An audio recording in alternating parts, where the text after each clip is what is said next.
Welcome to the Tiger Nexus Podcast, a place where you'll find interviews with content creators and geeks alike. Your host, Tiger, has delved upon the Nexus and found interesting content creators and geeks of all fandoms. This podcast is connected to the ZORDON Hero Network. And now, we dive in with another episode!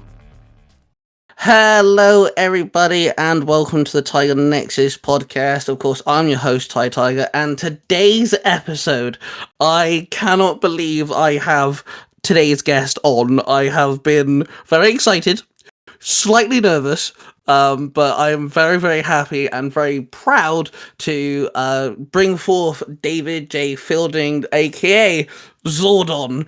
You right, bro? How are you? Hi, teleport to the command center immediately. That was dope, bro. I'm so keeping that in. That was so sick. How are things? They're good. I mean, it's Texas getting towards the summer, so it's getting hot. But other than that, it's all right. Yeah, we're currently here in the UK, currently going through like one of the hottest weeks we've ever had, and we're not built for the summer. Like we don't have air conditioning or anything like this, so like we just sit and we melt. The UK is just filled with puddle-sized humans. Well, my mother was English, so I'm half English, and I started schooling over there. So I've been there for a while, and I will be back there in July. If we have enough jet fuel, that is. We'll see. So where in England did you school out? If you don't mind me asking. I will be in. Let me look at the map here real quick.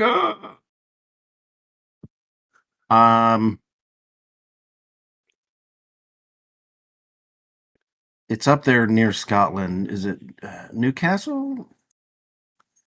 Oh right, okay, yeah. I know what you're talking about. I think. Let me make sure real quick. Let's zoom over there.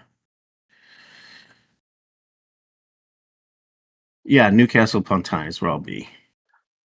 Is that for a Comic-Con? Yeah. Well, I'm actually going to be in Gateshead. The con there. It's a 1-day con, July 25th, I believe. Wow. But then I'm staying a few days extra so I can train up to Edinburgh and see Scotland and all that fun stuff. So. Oh yeah, I actually have spoken to a lot of Americans. I got a lot of American pals, and they all mentioned the fact they want to go see Scotland. I think Scotland just seems to be like for us in the UK, it's like we want to go to Japan, or I know some of my friends want to go to see like Washington, and I think for anywhere else that isn't the UK, it's Scotland. I could spend an entire year exploring the United Kingdom. Back in 2017, I think it was, we got to spend 10 days in Ireland, and there was a con that was happening in Scotland that was going to bring us over. Then that fell apart. So, but yeah. Excited to be there. Yeah, I actually, for my very first ever convention, like big proper Comic-Con, I actually got to meet David Yost and Amy Jo Johnson. So that was really cool. I actually got to talk to David Yost a little bit, which was really sweet. He's such an awesome dude. I absolutely love just his story and how passionate he still is about it all and all that stuff. Yeah. And that was 2 years ago now, which is very cool. And it's quite hard here in the UK, really, for like conventions, especially when it comes to guests. Because everybody has to fly in, and it's expensive and all that stuff. So, because like the convention where I did meet David Yost and Amy Jo Johnson, there was like at least 5 other actors that I would have loved to meet, but obviously money and travel and all this stuff. It's just like I had to pick and choose. Like I've been a Power Ranger fan since I was 4. I have to go with the Power Rangers. Like, come on, So, getting into this, how did you get the role of ZORDON? Like, was it like just a simple it fell into your lap, or was it like a big long process? How did you become? It's a little bit of a long story, but Please it's a crack bit of a on. lengthy story. When I went to my undergraduate college to get my Bachelor of Fine Arts, I went to a college below Austin, Texas, in San Marcos, Texas, called Southwest Texas State University. These days, it's just called Texas State. And while I was there, I did a lot of theater and I made a lot of friends. And when I graduated, I moved. Well, I was going to go. I went through the university resident theater auditions to see if I could get into an advanced program to get like a Master of Fine Arts. And I was accepted to the University of Pittsburgh. And so when I went to the East Coast, a lot of the friends that I made at Southwest Texas, they moved out to California. And 3 years later, when I had finished the MFA program, I went out to California myself. This was the summer of 1992. And so when I got to Los Angeles, I already had like a small network of friends that I knew from before. And they were very helpful in helping me find an apartment and to give me, some guidance about, which were the best places to go audition for, blah, blah, blah. And one of the people that I had met in Texas was a wonderful woman by the name of Stacy Fish, who was actually working at Saban at the time, doing their sort of straight-to-video movies that they were doing, or little projects and stuff that they were doing. And she called me up like 2 months after I'd been there and said, "Hey, we're working on this kids television pilot for this thing called Dino Rangers, and there's a role I think you'd be good for. You want to come audition for it?" And I was like, "Yeah, sure. That's why I came to LA." And so I went down to the meeting that afternoon thinking that it would be like a cattle call, that there would be like 1,500 guys, 15,000 guys, and I would just go into a room, read lines into a camera, and then never hear anything again. But when I got down there, I quickly found out it was something quite unusual. There was just two guys. It was just me and this other guy. And they said, "We're going to cast it tonight. Are you available to film next week?" And so I thought, okay, yeah, sure, I'm available. I'll make myself available. And then they gave us the sides and they described the character to me. And then we went to our different corners of this little like lounge area, and they took him into the room first, and then like 25 minutes later he left, and I went in and I met the original cast. I met the director. I met some of the producing staff, and then they stood me up on a table, and I went into my thing, and Austin St. John at the end of it said, "Well, I think we found our Zoltar," which was the name of the character at the time. And then 2 hours later, got a phone call saying, "Congratulations, you've been cast." That's how I got the part. Wow, that's really cool. I didn't know he was originally called Zoltar as well. That's interesting. Yeah. They had to change it because a couple of reasons, I think. One is that Zoltar was the name of a villain in the Battle for the Planets cartoon. And then Right, okay. there was the fortune-telling machine from the movie Big with Tom Hanks that was called Zoltar as well. So they wanted to like stay away from those things. Yeah, that makes sense. Yeah, that's fair. I think Zordon kind of sounds like more interesting as well. To be fair, I think Yeah, Zordon's and got a it's bit kind of more. an extension of Zords. Yeah, So, yeah. yeah, that was a very very for many years that was kind of a theory amongst us fans of like, did Zordon make the first Zords because that's part of his name.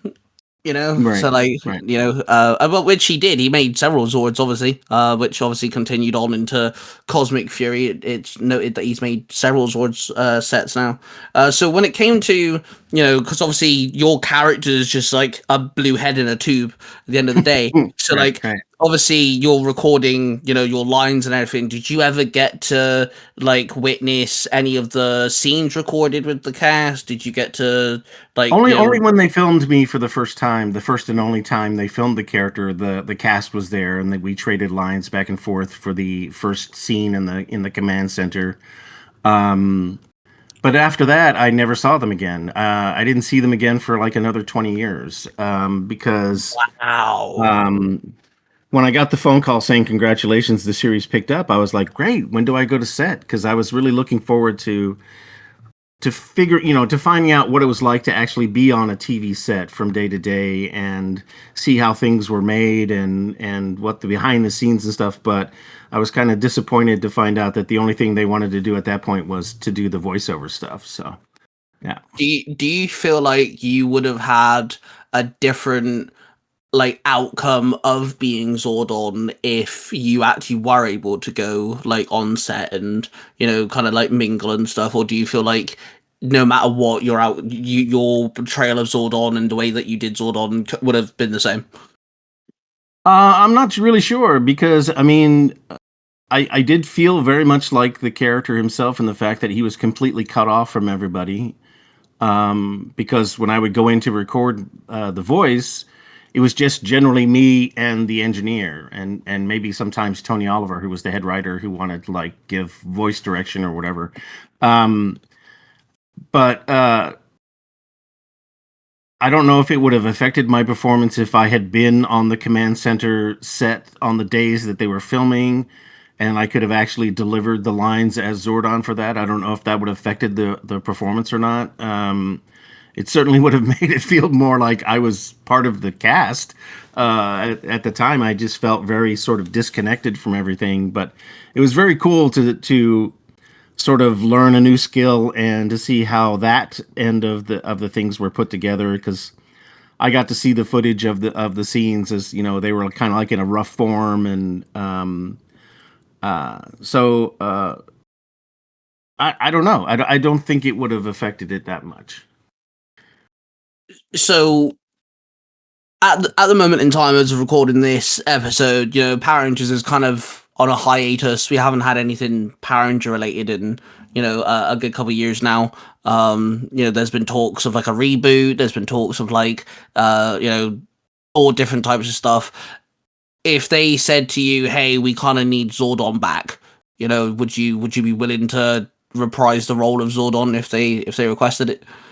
If it was done well and the writing was good, and if it made sense, then sure. I mean, I've always thought that they should have done an animated series, and that way they could have brought back all of us to do our voices and stuff. I have been saying for years that Power Rangers should have gone animated. Oh my days! Yeah. I mean, I'm not. I don't consider myself an actor these days, so I'm not very comfortable with the idea of being on camera, but. Because when we filmed back in '92, they didn't have CGI. They didn't have any of that motion capture kind of stuff that Bryan Cranston used for the 2017 movie, where they just put dots all over your face and you're in a gray spandex thing for the camera to pick up and stuff. I mean, but I would gladly do it, if it worked out, but nobody's calling me. See, I've always said Power Rangers should do animated, especially because most seasons, not every season's done it, but a lot of seasons do like crossovers with like the seasons beforehand. And like we get like a very small snippet of like slice of life of like the previous season, and we had that Mighty Morphin one shot that Netflix did, which obviously was like several years later, which was obviously kind of an homage to Trini and Tommy, because obviously their actors passed away and stuff. So like I've always said do animated because yes, okay, I know animation does take a long time. I respect that, but it is in a sense easier than trying to get all these actors back in the same room and all that sort of stuff. So like I feel like there's more stories to tell, especially with the stuff they've done in the comics for Zordon have been great. So like there's so many storylines that they could tell and stuff. When you were recording lines for Zordon, was there any ever a time where you're looking at the words you have to read and you're thinking to yourself, this makes no goddamn sense? I remember going in one day and go, they're fighting a purse? What? So, I mean, Power Rangers succeeded for a number of reasons. One of it was that it was over the top silly sometimes, and it's rated G with extra cheese for a reason. But I mean, I do remember that there's somewhere on the engineer's cutting room floor, there's a line of me watching Alpha bounce around the command center as sparks fly over the place and just going, idiots. I'm surrounded by idiots. But yeah, I normally I would just go in and try to do the job as professionally as possible. So I didn't really, um, as an actor, you're trained to play the truth of the scene. So I was looking at it as like, well, this is the reality of what this is. So I didn't really like make fun of it or anything like that. I just did it the best that I could. Yeah, the Power Rangers definitely does have some weird, wacky like episodes. It's aimed at children at the end of the day. It's meant to be, it's meant to bring joy and humor and some sort of like awe to the screen. Which is cool because like I've got a son who's 7 and he's currently watching Power Rangers. I keep showing him the theme songs of Power Rangers, so we're going off which theme songs he likes, and we're watching those seasons. And he does know of Billy because he's watched Cosmic Fury, which Billy is a part of. Yeah. So he's very much wanting to watch Mighty Morphin. So that's definitely on the table. And yeah, he absolutely adores Billy. So I think he's gonna like watching Billy kind of like progress and kind of evolve into the character that he knows Billy to be. So when it comes to like you've mentioned Comic-Cons and stuff, like do you still are you enjoying Comic-Cons? Are Comic-Cons still like an enjoyment for you? Because obviously, Power Rangers for you, was Mighty Morphin. So like you said, that's early 90s. That's 30 years of Power Rangers have come and gone. Like, is it boring yet, or is it still just as much enjoyment going? Surprisingly, no, it's not. I mean, it's still very because at the end of the day, when I go to a convention, it's not about me. It's about the guests. It's about the fans being able to interact with somebody that they admire. So I really try to respect that relationship because without you guys, without people who enjoy the show so much, I mean, we wouldn't be doing those kind of things. So I find it's very important to honor how they feel about the show and try to interact with them on a very genuine level. Because I do get some people that like they have a negative reaction to some things, and you just sort of talk with them and just let them know that hey, I'm just a regular person just like you. I just happen to do this one thing. But for the most part, I'm very happy to go where people want to meet me and to meet them and to hear their stories and to thank them for allowing me to be a part of their childhood. I think it's it's very surreal to me to know that people all around the world know who I am on a certain level or know my name. And I'm very grateful for the fact that something I did for a short amount of time has been able to allow me to travel to different countries, to see different cultures and meet different people and just, see how much together we are, how much of us are the same. And, we don't have that great of a difference. You know what I mean? Yeah, that I think that's one of the like big franchises like Power Rangers, when we have people like yourself who are willing to, fly across the world and do these conventions and stuff, for us fans, it's like, yes, it's surreal, it's absolutely mind-blowing, but we also get to understand and meet you for you, if that makes sense, like the person that you are, which is also really cool, because like I said, I got to speak to David Jose, and I thanked him for like just coming back to Power Rangers, because obviously he left for completely understandable reasons and things, and I have family members who are part of the LGBT plus community and stuff, so I was like, thank you for like being a like kind of like a symbol and all that stuff. And he just said, I'm just human, and that's basically what he said to me. He's like, I'm just human. Right. I did what I had to do, and like understanding that yes, he is the blue Mighty Morphin Power Ranger, but he is human at the end of the day. It's really cool to kind of bond with these, like yourself. I'm having a conversation with Zordon, for crying out loud. You have no idea how much my mind is blown right now. Like, as we started recording, I messaged my best friend going, dude, I'm talking to fucking Zordon right now, all in capitals. But at the end of the day, we're just having a general conversation, and it's really cool, and we respect that. Are you willing to talk, because you said that, you were Zordon for a short time, are you willing to kind of get into why you left and why the voice, like why Bob, is it Bob Manahan that took over after you? Yeah. I mean, I never met Bob. My understanding is that he was already associated with the show. He was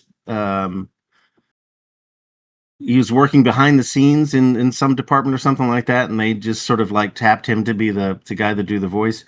I left because I was not having a grand time in LA. I went out to LA very late. So most people, if they want to, at least back in those days, if you wanted to sort of like try to have a career or whatever, you would go out there as early as possible. 21, 22, that kind of thing. I went out there when I was 29. So I was not willing to put up with a lot of BS, and I wasn't really willing to change a whole lot about myself in order to accommodate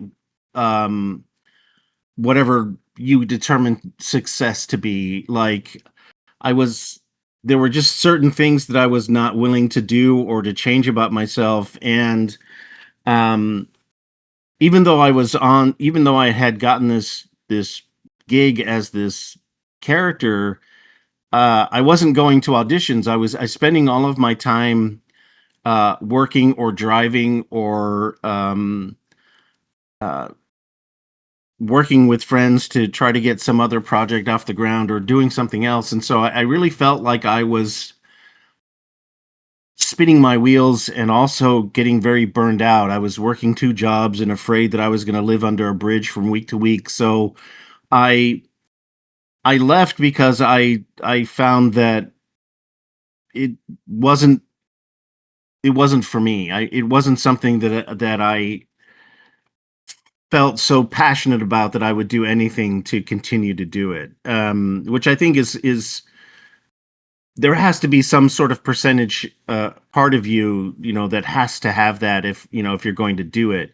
If that's not there, then you need to find something else to do, which is what I did. I left. I went back to the East Coast, and luckily, I was connected enough and talented enough that I started doing voiceovers for radio and TV commercials, and then eventually for video games. And then I got into the video game industry for a while after that. So, yeah. Yeah, that's completely fair. I'm one of these people that when an actor leaves or, for whatever reason, I like to kind of find out why, because learning of Austin and and Walter, why they all left and stuff and things like this. It kind of shows you not the negatives per se, but it kind of shows you that all these amazing TV shows that come out, whether it's for kids or adults, it happens everywhere. You're people too. And you don't have to take, like you said, it's BS. You don't have to take it at all.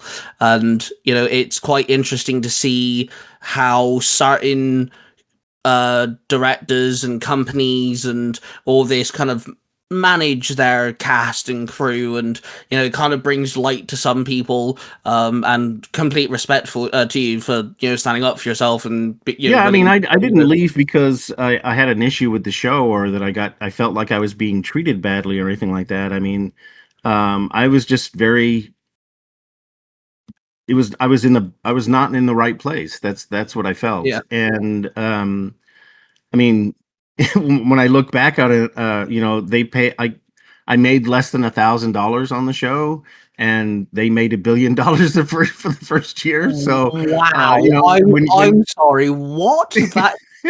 So when you look at it from that, you're like going, oh, they could have thrown a little more change my way, and that might have, changed things. But well, from Saban's point of view, it was a 22-minute commercial for the toys. They were concerned with the merchandising. They weren't focused on making stars out of any of the actors. They were purely in it for the business and that sort of thing. So the decision to kind of look at the actors as sort of plug and play kind of things was just, to them, it was just business. I don't think there was any sort of maliciousness involved with it. It was just a question of money and what their main goal was, which was to, sell the toys or whatever. So, yeah, but I mean, that's a much, much longer conversation, I guess. Yeah, see, that's always been kind of a niggle for me, is that, like, don't get me wrong, I completely understand, again, it's aimed at children, I completely get that, but, like, for a fact when there is a new season of something that you're a fan of, if it is a cartoon or aimed at kids, for a fact it's all about the toys, and, like, there are several things I'm a fan of that I grew up with, and, like, my son's getting into that he's grown up with. I'm just like, they're only doing this for the toys. Like, there's certain decisions or something will happen in the show, and I'm like, you're only doing that for the toys, man. Come on, like, why are you doing this? And it's kind of like, so easy. It was so obvious to me on Power Rangers because every week they would get like a new weapon. Oh well, there's a toy. So okay. You know what? It's really funny that you mentioned that because my son's currently watching. I don't know how much of Power Rangers after Mighty Morphin, but he's currently watching Lost Galaxy. And literally every 2 episodes he'd get something new, and my son turns to me, he's like, "Dad, I've noticed something." I was like, "What's that, boy?" And he's like, "These Rangers just get new weapons all the time. Why are these Rangers getting new weapons all the time?" And I'm like, "Well, you see, kid." So I had to explain to him, they're trying to sell toys, mate. In the day, you'd better buy these figures with these toys, with the weapons and stuff. And then he thought that was kind of stupid. To be fair, he was like, "I think there should be a reason why they're getting new weapons." I was like, "Fair enough." I always felt bad for the writers who had to justify why these things were happening, and I was like, oh, oh man. How do we solve this problem? Well, we'll just introduce a new weapon. That'll happen, so. There's definitely, over the course of all the Rangers, there's 30 years worth of Power Rangers, there's definitely been some amazing moments where, a Ranger will get a new thingamabob, a doohickey, or doobob that'll do something cool. But then there's also just been really lazy moments where it's a case of, oh yeah, by the way, you've got a new weapon now, just deal with it. And it's just really, come on, man, what are you doing to us? So I just love the first, day of the dumpster, and kids who have never morphed before know exactly how to move, how to attack, and they know how to drive the Megazord. I'm like, how did you figure that out? Well, technically, many years later, that was actually explained.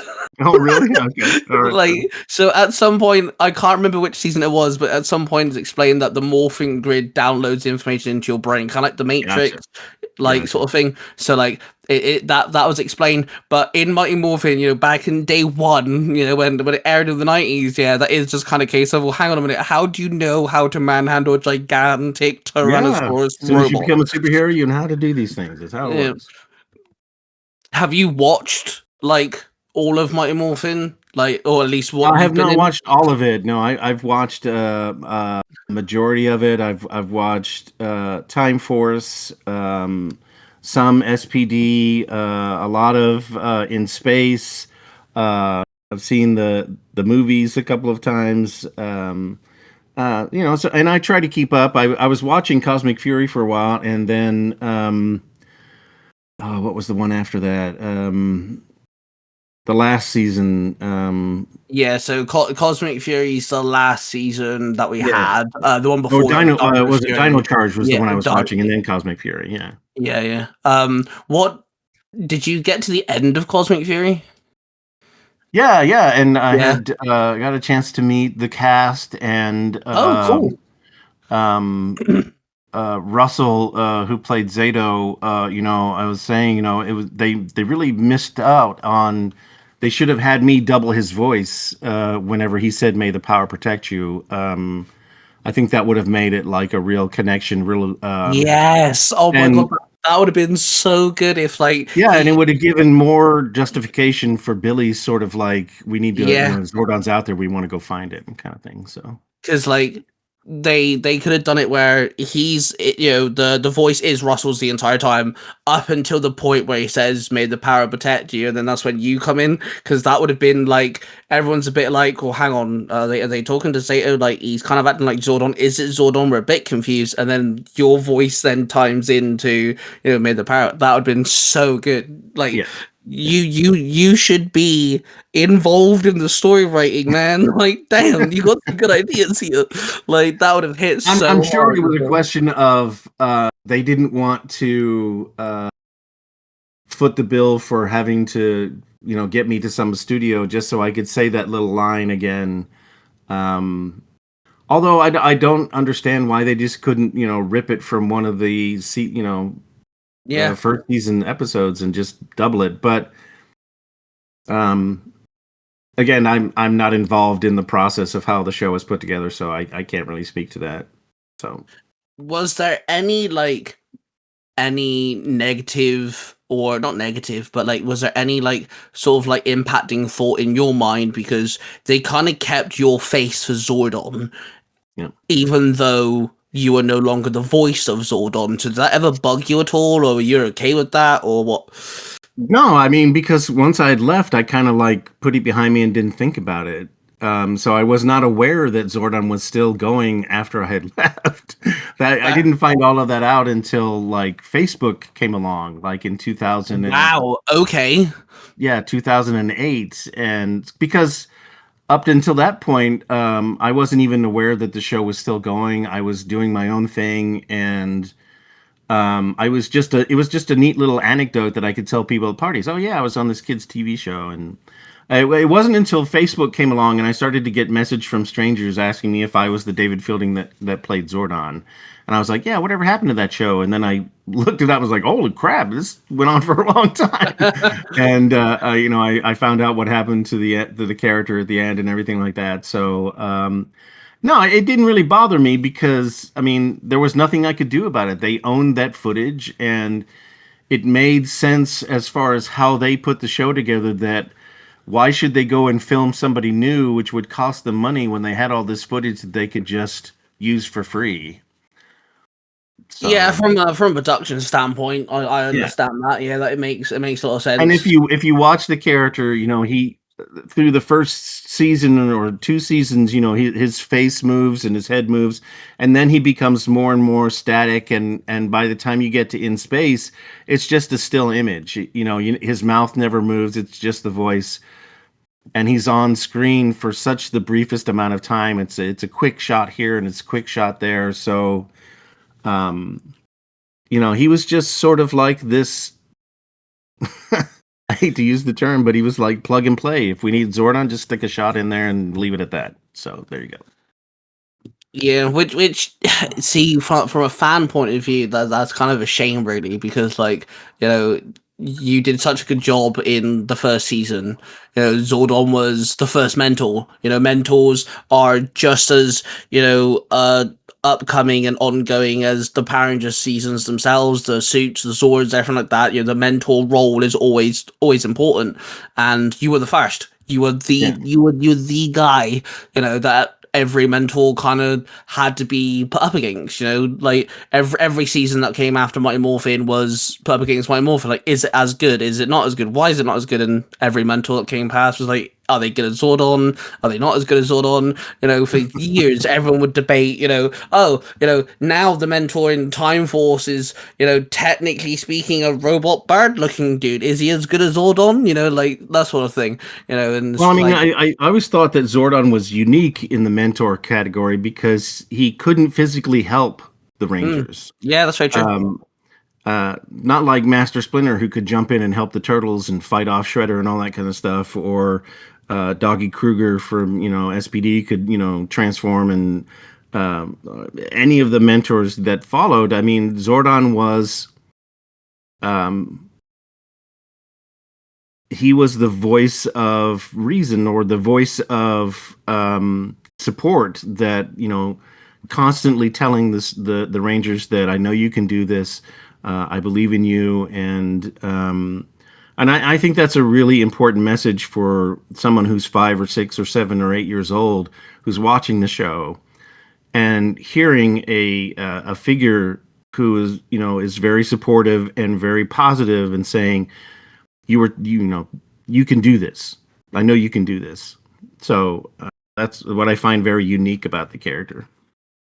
Do you know what was actually going to be one of my questions to you? Actually, was how does it feel knowing that, for generations you were kind of a voice for kids? Because obviously, for me personally, it was Power Rangers, and then it was like some cartoons like Ben 10 growing up. Then it was like Smallville and things like, these TV shows, they like inspire us, especially if you're bullied or you don't have as many friends, or, maybe your childhood just sucked, and, these sort of TV shows kind of gave you just a bit of a escapism, if you will. And you were a voice for, like you said, motivation and inspiration. And so, yeah, that was actually going to be one of my questions, was how does it feel knowing for a fact that you were there for a lot of children, throughout the 90s going into the 2000s?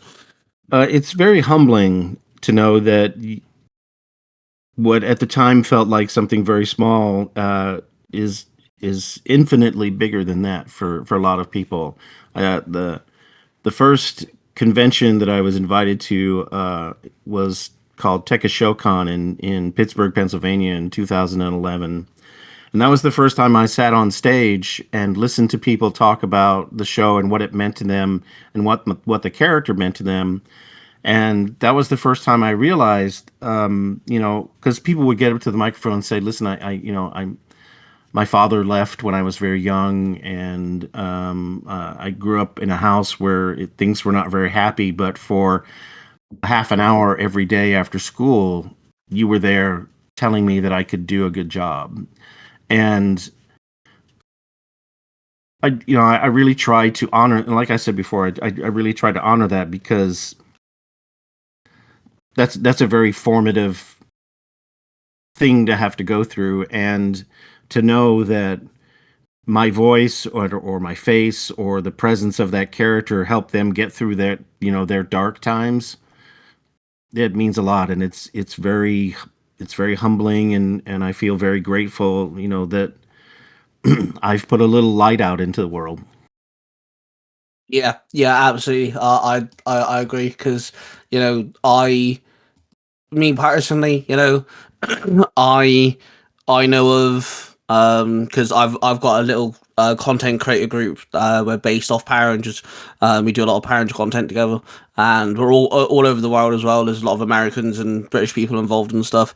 And I'm one of the youngest out of the group, and a lot of the guys were, they're fans of Power Rangers because of Mighty Morphin. Mighty Morphin was and still is the season for them, and it's the team for them, and they all would agree that Zordon was kind of a inspiring word of reason for them growing up, especially those who did have rough childhoods and absent parents, and did get bullied. Most of us got bullied growing up, and so Zordon's definitely a big kind of inspiration for our little content creator group, if you will.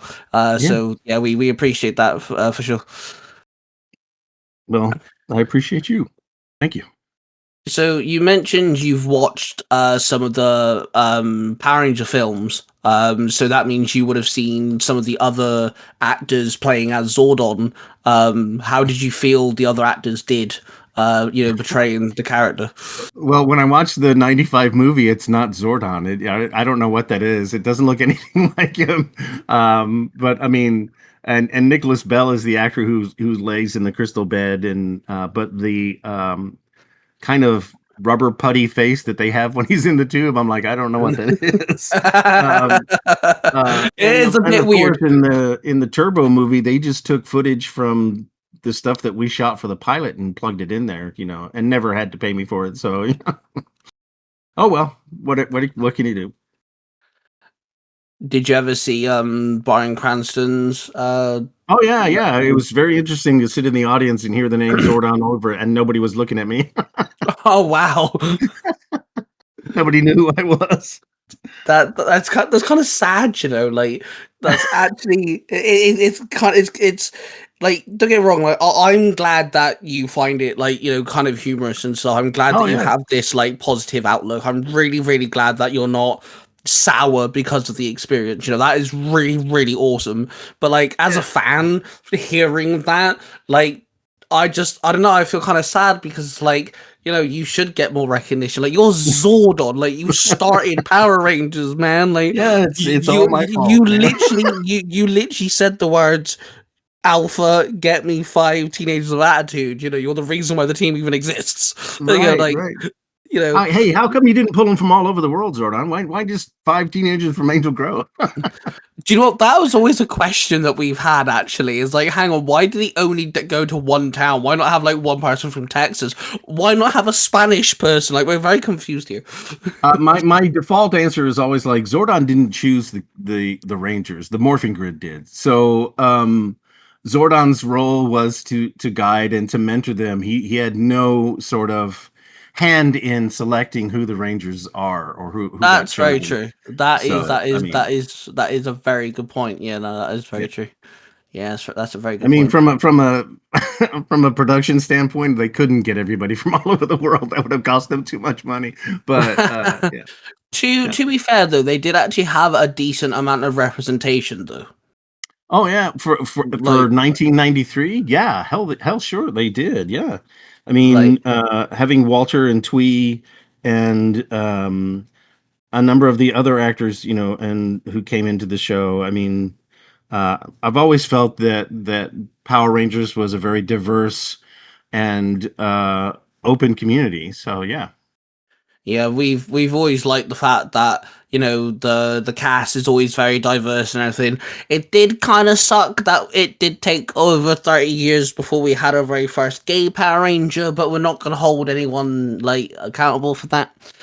Well, I mean that's not Power Rangers' fault. I think that's society's thing. Hence why I said that we're not going to hold anyone accountable for that, because we understand that like it's taken a long time for those sort of things to become air quote normal, which it should have taken a lot sooner, but we understand. Right.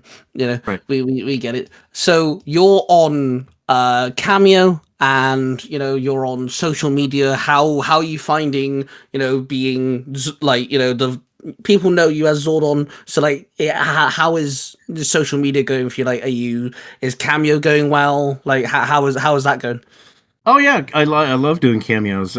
People will message me to do birthday messages or my friend is feeling a bit down, can you give him a boost of confidence kind of thing? Or I've actually recorded stuff for weddings. I really enjoy doing the cameo stuff.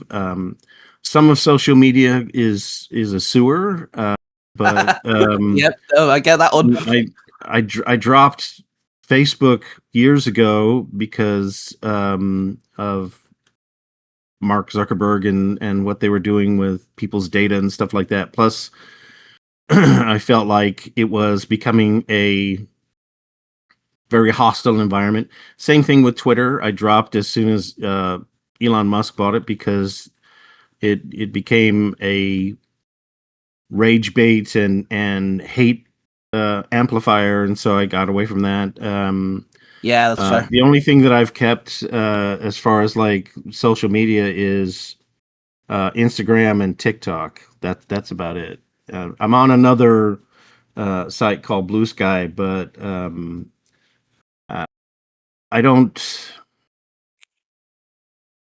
I try not to focus on the downside of what social media is. I mean, I miss talking to friends that I haven't spoken to in 15 years because I'm not on Facebook.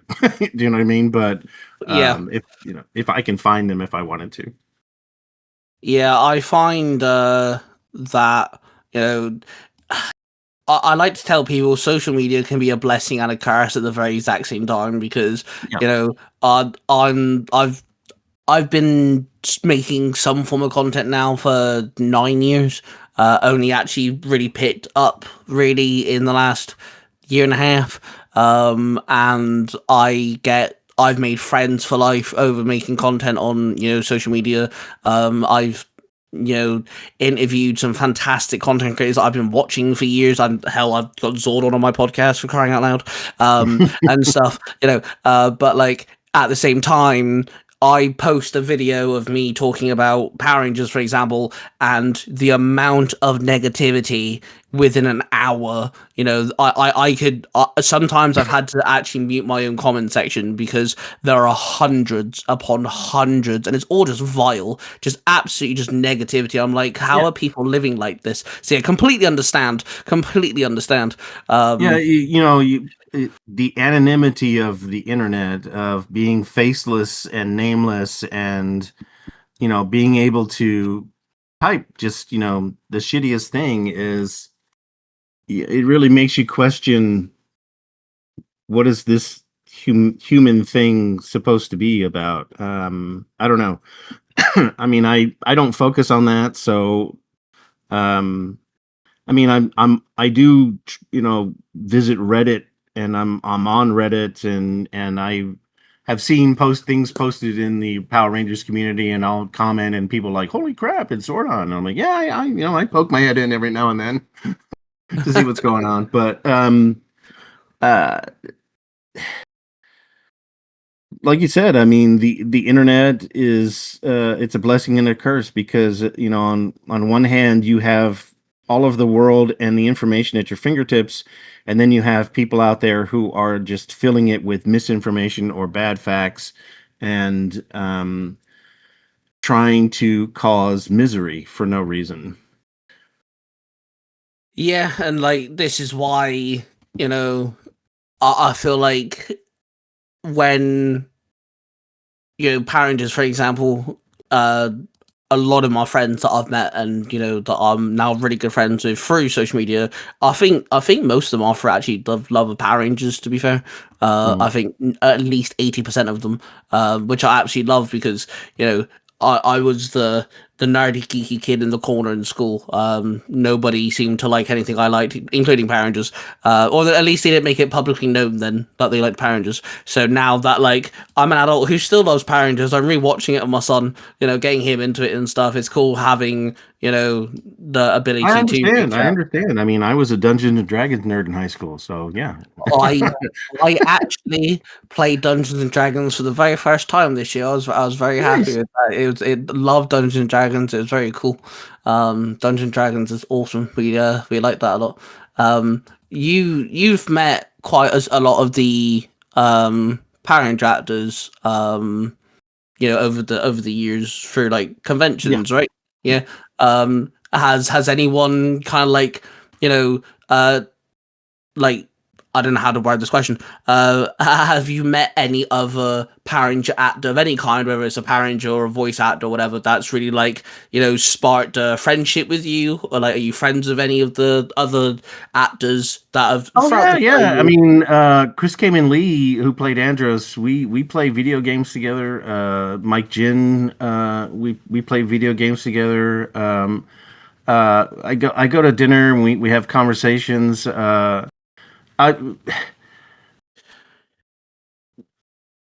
Finding out that Vernon Wells was the villain in Time Force, and I watched Vernon Wells in The Road Warrior, and getting to meet him and have a conversation with him, and he knows my name, is just, that's great. That's fantastic. I love that. Yeah, that's cool.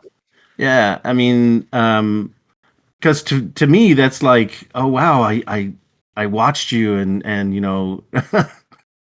I was like, that's super cool that you were doing that, and now I get to have this conversation, and and Vernon's like, David, how are you? And it's just great. And but yeah, I mean, I don't know what it is about the water that they give people during the casting process, but whoever, whenever they choose the actors to put on the suits or whatever, all of them seem to have a really big heart. I have yet to meet Power Ranger actor who has been like a total dud, or I haven't had a bad interaction with any of them. Put it that way. Yeah, fair.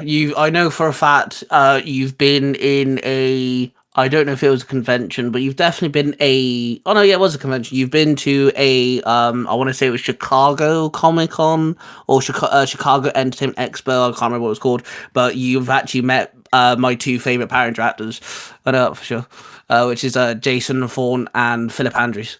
Oh yeah, yeah. I've done a lot. I've done a number of shows with Jason and Philip. Yeah. Yeah, Philip's my all-time favorite Power Ranger. He's Silver Wild Force, which is the actual season. He actually got me Wild Force because I was born the year In Space came out. I missed the Zordon era, as it's called. I was 4 by the time Time Force was. So in the UK, like they were replaying Time Force episodes whilst Wild Force was airing for the first time. So I got into Power Rangers through Time Force and Wild Force, and then over like whenever like shows were on a break or whatever, and they were waiting for the new season, they would replay Mighty Morphin, Zeo, and all that. So that's when I got into Mighty Morphin. Then, so yeah, Time Force and Wild Force are the 2 seasons that got me into Power Rangers. So I've always had a love for Jason and Philip because they're my like 2 top Rangers. And the prior this interview, I made sure I went through like because you mentioned your Twitter, I found your Power Ranger wiki, and they've actually linked your Cameo, your Instagram, your Twitter. But if you click on your Twitter, it doesn't come up. It says it doesn't exist anymore, which I found really funny. When you mentioned that, I was like, actually, no, he's got a point there because it doesn't exist apparently to the Power Ranger wiki. But yeah, so I saw that you've met quite a few of the actors and stuff, which is cool. Campbell Cooley, you've been to some places with him. He's done quite a bit for Power Rangers as well, actually. Oh yeah. Voice acting wise. Has there ever been? Have you ever seen a Power Ranger season that you would have liked to be involved in? Whether like that's a voice of a character or maybe you play a different character. Like, has there ever been like a season where you think you would have gelled really well with like the storyline and the cast and all that stuff? To be honest, I think all of the seasons have their bright spots, and from an acting standpoint, from a character standpoint, I think, and because I'm a nerd myself, because I grew up watching Ultraman and Spectre-Man and Godzilla and the Kaiju and understand, and that's the reason I wanted to be an actor, was to do this sort of really epic, over the top superhero or science fiction or like Universal monsters kind of stuff. I wanted to be the Wolfman as a kid, and so any of these series that has science fiction elements or superhero elements, I think I could have folded into any one of them and been fine. Because as soon as during the audition process, when they told me that I was a 10,000 wizard trapped in a time warp, I'm like, okay, I get it. I understand. Yep. I got it. That's all I need to go. Let's go. So I understand the assignment. Let's roll. Yeah. I mean, I watched Battle for the Planets, and I was like, I get it. It's you're taking a Japanese show and you're redubbing it in American. Great, I understood. Let's go. I have to ask, what sort of video games do you play? I'm really curious to know now because you said you play games with like some of the actors and stuff. So what sort of nerd are you? Well, when I started playing with Mike and Chris, we were doing Red Dead Redemption 2, and we did play that to death. And then Chris and I were playing 7 Days to Die, which is a zombie survival game, which I still play by myself these days. I don't have a whole lot of computer games these days. There was a time when I had hundreds that I would play. These days, I kind of stick to one, and then I am working on my Shadow Dart campaign that I'm going to be running for people later this summer. So that's what I'm doing. Do you have a favorite D&D class? I'm curious. or like race, or like do you have like a go to when you're making a D&D character? Do you kind of like have a go to? Yeah. One of the people that I learned the game with back in high school always used to give me a lot of crap because he goes, David, you're a paladin. You do all the good things and you try to do all the best things. You're a paladin. And I didn't want to be a paladin. I wanted to be a rogue. I wanted to be a thief. I wanted to sneak around and do sneaky stuff. That was always my favorite class, was the sneaky, hide in the shadows kind of guy. So yeah. Fair. I cannot imagine you being a sneaky rogue or a thief. I'm not gonna lie. I was a tiefling, and I was good at archery, and I went down the route of kind of being kind of in the background so much. Like I could read people, I could find out people are lying to me. I was all about gathering information, and I went down the route of like learning how to speak to animals, learning different languages. I was all about like basically I was a people person without being a people person, if that makes sense. That's kind of the route I went down when we played D&D. We have a friend who's whenever his autism wants him to, he'll grind one thing over and over again, and he's just D&D obsessed at the minute, so he's now working on another campaign, which is great. And I don't know if I want to do something else. I kind of liked being the information gatherer. I kind of like doing that sort of thing. But yeah, no, D&D is a lot of fun. It allows you to use your imagination, and you play a character. That's how I was taught, is you're not me, Ty, I'm not playing Ty, I'm playing the character now. Yeah. So that's how kind of like how we played. But yeah, it's D&D is great. It's absolutely amazing. It's definitely a fun way to explore your imagination and storytelling abilities and stuff like that. Have you ever tried doing like a Power Ranger D&D? I know that they had what was it, Hyperforce, and I had talked to the people about doing a guest spot on that. And I did pick up the Power Rangers role-playing game, but I haven't played it. So no. If they ever did like a full-blown like a D&D campaign, like again with Power Rangers and stuff, I think you'd be very cool at, like you could be a paladin if you wanted to. You could be a paladin, but again, if you wanted to sneak around, it'd be very cool to see Zordon like sneak around and just like slice people up. That'd be great. And that'd be Zordon's new origins, is that he used to be a rogue and then learned his ways. Well, in that situation, in that kind of situation, I would ask you, if they would cast me as a villain, so I get to be, the bad guy for a while. Oh, okay. No, that's kind of cool. What sort of villain would you want to be, though? Oh, I don't know. Like, are we talking like? Are you like the one? I don't think I would want to be like the mastermind. I don't think I would want to be like a Rita or Lord Zed. I think I would rather be like a lieutenant kind of guy, like fair. Somebody who kind of like Goldar. The guy who does his best but always blunders or whatever. But yeah, I mean something like that. Yeah, we will have to wrap this up in about 5 minutes, but I was literally about to end it now anyway, because I've taken way too much of your time. No, I'm having a great time. It's just I'm looking at the clock going, oh man, I got something else coming up at 8. So absolutely no worries. I shall end this episode super late for you. Yeah, I shall end this episode here. If you want to shout out like your cameo or anything, please do so. Yeah, you can find me on Instagram at djfielding_Zordon. You can find me on TikTok at David J. Fielding. You can also find me on Camigo. Just search for Zordon and I should come up, and hopefully I'll hear from you and we'll say hi. Yeah, absolutely, definitely. So thank you so much for coming on. This has been an absolute blast. I have been slowly losing my mind as we've been talking, but I absolutely appreciate you. Honestly, you've been an absolute gem. Thank you. And I cannot wait for. I've only told a handful of people, so when this episode does drop, I know for a fact I'm going to be contacted with like, dude, you had Zordon on. I'm like, yeah, I know. I'm like, this is kind of cool. But yes, thank you everyone for listening. I'm gonna be sat here for the next hour, kind of like going over this conversation. It's going to be absolutely mental. Again, thank you so much for taking time out of your day to chat with me. I appreciate you so much. And my pleasure.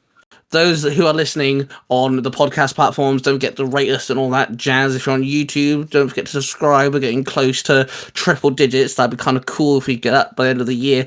I do love you all. Roar of passion. Would it be too cheeky if we could get Zordon's main quote to end the episode? Thank you, Ty. And may the power protect you.